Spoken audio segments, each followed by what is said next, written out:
Yang juga jadi sorotan, saudara, kawasan Jabodetabek akhirnya kembali masuk dalam kategori wilayah pemberlakuan pembatasan kegiatan masyarakat atau PPKM level 1 selama 2 pekan ke depan. Perusahaan sektor non-esensial pun diizinkan untuk menerapkan sistem bekerja dari kantor dengan kapasitas penuh.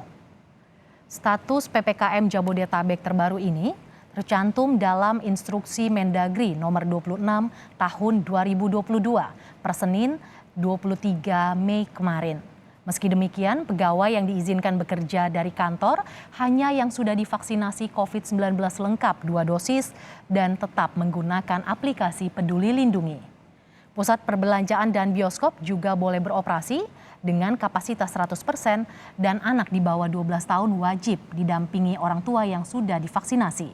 Tempat ibadah hingga resepsi pernikahan dengan kapasitas penuh juga diperbolehkan. Namun masker harus tetap digunakan dengan baik dan benar di dalam ruangan.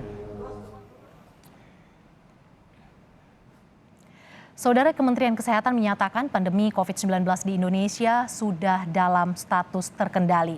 Meski ada sejumlah pelonggaran aturan bagi masyarakat, belum mengubah status wabah ini dari pandemi ke endemi. Masker kini boleh dilepas di luar ruangan yang tidak padat orang.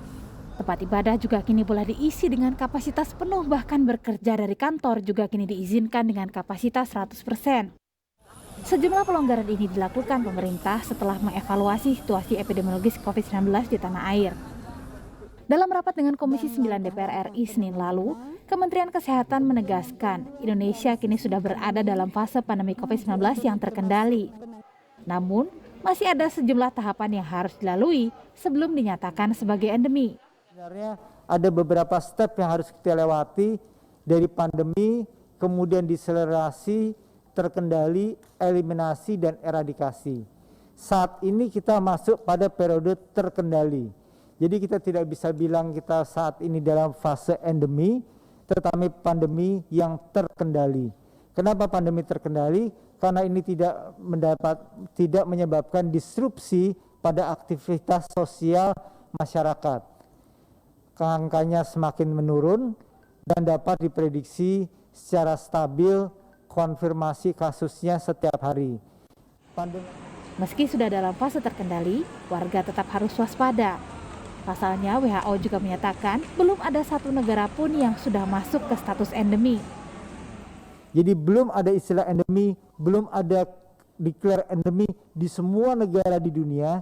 Yang ada adalah Public Health Emergency of International Concern atau PHEIC. Bahwa masker agar tetap dipakai pada kondisi berkegiatan di ruang tertutup, transportasi publik, populasi rentan, dan mereka yang bergejala. Tetapi diperbolehkan di ruang terbuka, di tempat yang tidak terdapat kerumunan orang yang padat. Kemudian, penggunaan masker di dalam ruangan juga tak boleh ditawar karena potensi penularan COVID-19 tetap ada. Bahkan Amerika Serikat kini juga kembali mewajibkan penggunaan masker di ruangan karena ada peningkatan kasus COVID-19. Adanya pelonggaran pemakaian masker di beberapa negara sebetulnya kita bisa melihat mendatangkan juga permasalahan tambahan atau adanya peningkatan kasus. Karena ingat, kenapa masker itu penting digunakan meskipun cakupan vaksinasi saat ini sudah membaik. Pertama adalah karena status pandemi belum dicabut. Ya. Artinya situasi krisis kesehatan masih terjadi di dunia ini. Ya.